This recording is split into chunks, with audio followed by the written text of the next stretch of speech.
اس سے اندازہ ہوا کہ اختلاف رائے اگر اہل اللہ یا علماء سے ہو جائے اور ہو دیانت یعنی حجت بھی ہو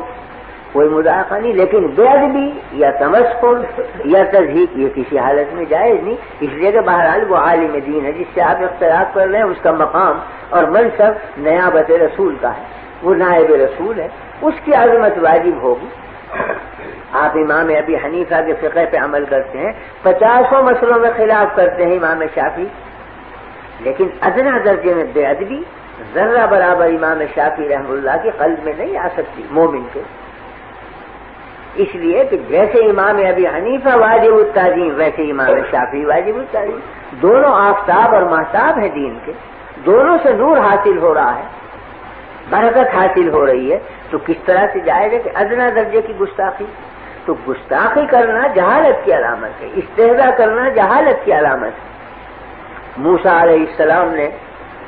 جب نصیحت کی ہے قوم کو اور فرمایا کہ یہ فلاں مقتول زندہ ہو جائے گا اگر بچڑے کا ذبح کر کے اس سے ملا دو، تو بنی اسرائیل کہتے ہیں کہ اتتخذنا ہزوا،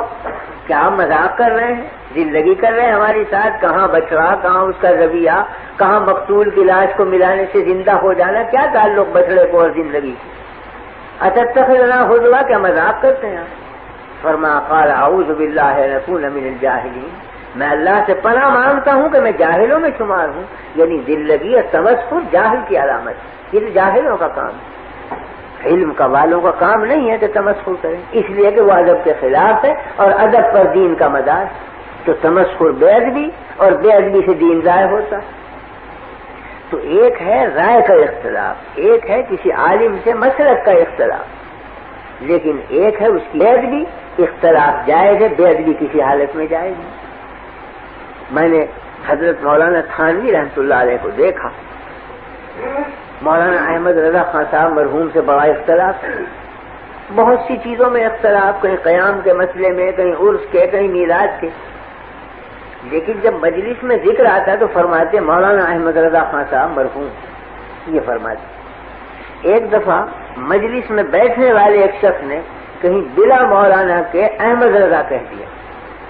حضرت نے ڈانٹا اور خفا ہوئے، فرمایا عالم تو ہیں اگر سے اختلاف ہے رائے کا، تم منصب کب کی بے احترامی کرتے ہو، کس طرح جائز؟ رائے کا اختلاف اور چیز ہے، ایک عالم کی عزت کرنا اور چیز۔ تو بہرحال وہ حجت سے اختلاف کر رہے ہیں، یہ الگ چیز ہے کہ ہم اس کو خطا سمجھتے ہیں، ہم اس کو صحیح نہیں سمجھتے، لیکن جب وہ ایک حجت رکھتے ہیں غلط یا صحیح، تو حجت سے اختلاف کرنے کا حق حاصل ہے اہل علم کو، اس پہ توہین کا کیا مطلب، بے ادبی کا کیا مطلب؟ یہ برا سمجھا کہ لفظ مولانا نہ لگایا اس نے،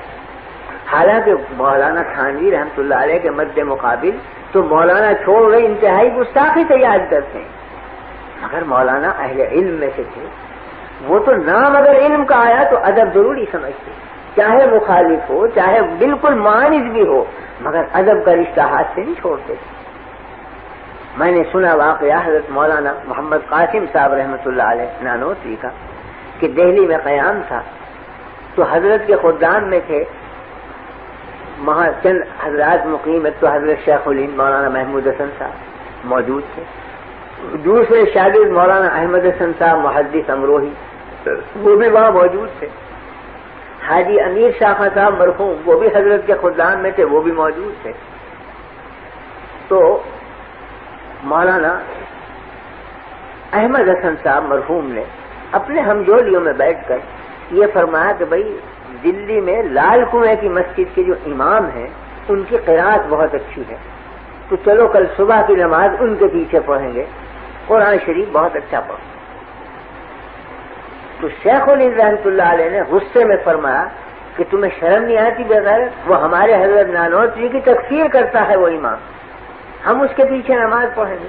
جب وہ حضرت مولانا کو کافر کہتا ہے ہم نہیں پڑھیں گے ایسے شخص کے پیچھے نماز، اور کوئی ذرا سخت لہجہ اختیار ہے۔ یہ جملے حضرت نانوتوی کے کان میں پڑے، تو اگلے دن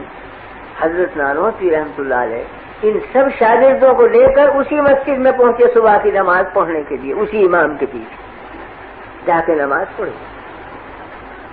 نماز کا جب سلام پھیرا تو چونکہ لوگ اجنبی تھے یہ،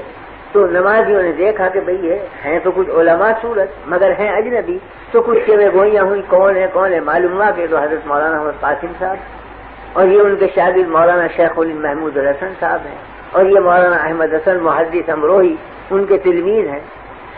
اب امام کو سخت حیرت ہوئی کہ میں تو انہیں رات دن کافر کہتا ہوں اور یہ نماز پڑھے آئے، تو خود بڑھے وہ امام اور کہا کہ حضرت میں آپ کی تکفیر کرتا تھا اور میں آج شرمندہ ہوں کہ آپ میرے پیچھے نماز پڑھیں، حالانکہ میں نے آپ کو کافر کہا۔ فرمایا مجھے قدر ہے آپ کے کافر کہنے کی، اور میں آپ کی اور زیادہ عزت بڑھ گئی میری نگاہ میں کیونکہ آپ نے کافر کہا مجھے۔ کیوں؟ اس واسطے کہ آپ کو یہ روایت پہنچی کہ میں توہین کرتا ہوں رسول اللہ صلی اللہ علیہ وسلم کی، تو آپ کی غیرت ایمانی کا یہی تقاضا تھا کہ آپ مجھے کافر کہیں۔ ہاں البتہ شکایت اتنی ہے کہ وہ روایت غلط پہنچی، روایت کی تحقیق کر لینی چاہیے تھی کہ میں نے کی بھی ہے توہین یا نہیں، لیکن بہرحال تکفیر کی بنا ہے توہین رسول، اور توہین رسول جو مسلمان سنے گا تکفیر واجب ہے کرنا، کہ وہ کافر کہے وہ دائرہ اسلام سے خارج ہو گیا جو توہین کرے نبی کریم صلی اللہ علیہ وسلم کی۔ تو فرمایا میرے دل میں قدر ہے آپ کی قوت ایمانی کی کہ آپ نے مجھے کافر کہا، اس لیے کہ آپ کو یہ خبر پہنچی کہ میں توہین رسول کرتا ہوں۔ ہاں شکایت اتنی ہے کہ آپ تحقیق کر لیتے کہ یہ خبر صحیح ہے یا غلط، تو میں عرض کرنے یہ آیا ہوں کہ یہ خبر غلط ہے، اور میں خود اس شخص کو دائرہ اسلام سے خارج سمجھتا ہوں جو ادنا درجے میں بھی توہین کرے نبی کریم صلی اللہ علیہ وسلم کی۔ اور اگر آپ کو یقین نہ آئے اور آپ سمجھتے ہیں میں کافر ہوں، میں اب آپ کے ہاتھ پر اسلام قبول کرتا ہوں، اشہد ان لا الہ الا اللہ و اشہد ان محمد رسول اللہ۔ وہ امام قدموں میں گرا، بچھا جاتا ہے بیچارہ۔ تو بات صرف یہی تھی کہ ان حضرات کے دلوں میں تواضع للہ اور ادب مع اللہ اس درجہ بڑھا ہوا تھا کہ نفسانیت کا جیسے شائبہ نہ رہا ہو، اور حقیقت کو سمجھتے کہ استہزاء یا تمسخر یا بے ادبی یہ تو بجائے خود ہے، بے قدری تک بھی نہیں کرتے تھے اپنے معاندوں کی، بلکہ صحیح محمل پر اتار کر یہ کہتے تھے کہ یہ جو ہمیں کافر کہتے ہیں یہ بھی ان کی قوت ایمانی کی دلیل ہے۔ البتہ انہیں تحقیق کر لینی چاہیے کہ واقعی میں ہم توہین رسول کرتے ہیں یا نہیں، ہم معاذ اللہ دشمنان رسول ہیں یا دوستان رسول ہیں، اس کی تحقیق ان پر واجب تھی، بلا تحقیق کے حکم نہیں لگانا چاہیے۔ لیکن جو حکم لگایا وہ صحیح ہے، کیونکہ توہین رسول کرنے والا کبھی اسلام میں باقی نہیں رہ سکتا۔ تو میرے عرض کرنے کا مطلب یہ تھا کہ تعدب اور ادب یہ بنیاد ہے دین کی، جس کو عارف رومی نے کہا ہے نا کہ الخدا خواہم توفیق ادب، بے ادب محروم مان فضل رب۔ ہم اللہ سے توفیق چاہتے ہیں ادب کی، کیونکہ بے ادب محروم ہوتا ہے فضل خداوندی سے۔ حق تعالی شان کے یہاں اس کا کوئی مقام نہیں ہے جو گستاخ اور بے ادب